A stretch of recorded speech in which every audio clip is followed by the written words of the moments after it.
I did something super counterintuitive to what most people would even consider, because what I see in the marketplace is people are always talking about like, are you a high performer, or this is for CEOs and executives. And I was doing all that stuff, trying to get the people that had enough money that could pay the bill, plain and simple.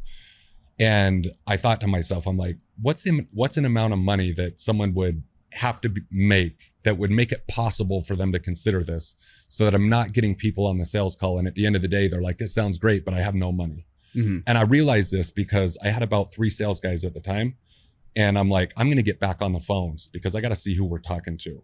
And after a week, I'm like, oh shit, like I don't even want to sell this person because it's gonna take food off his table. This is not the pool of people we need to be swimming in. And so I thought to myself, I'm like, if someone makes 150 grand, it's likely that they could possibly have a better chance of affording it. Whether they do or not is another story. And so I just made an ad. I'm like, look, if you make at least 150 grand, I'll get you ripped or you don't pay. And that was the end of the ad. And overnight, bam, it blew up because it was super controversial. And I never even meant it to be. I was like gonna be super direct. And instead of like being like, oh, I'm sorry, like I didn't mean it like that, I just doubled down, tripled down, quadrupled down. And the more people that came at me, the more I kind of threw it in their face. And like, you look at any of my ads today, it's hundreds of like, just people hate me on the internet.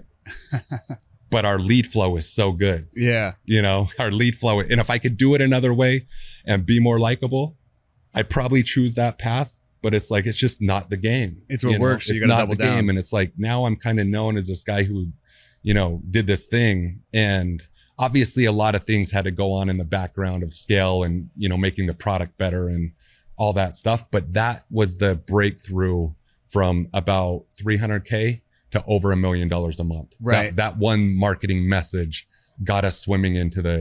And it wasn't just calling out dudes with 150K. You were doing it in a way that was like emotionally punching them in the gut. Yeah. Which I think that is really what you do unique. Because when you were saying that, I was like, yeah, when you say, oh, high performers, I mean, some lady who's like a, secretary for somebody, I'm a high performer, right? Like anybody could everyone wants to identify as the high performer. Yeah. But I think it's also like you didn't just think of, okay, here's the demographics of who I want to go after. You thought of the psychographics. Yeah. And you like punched him in the gut. Yeah. And it obviously worked really well. Yeah. If you enjoyed this clip, you can check out the full podcast by clicking on the screen right here to check out the full episode.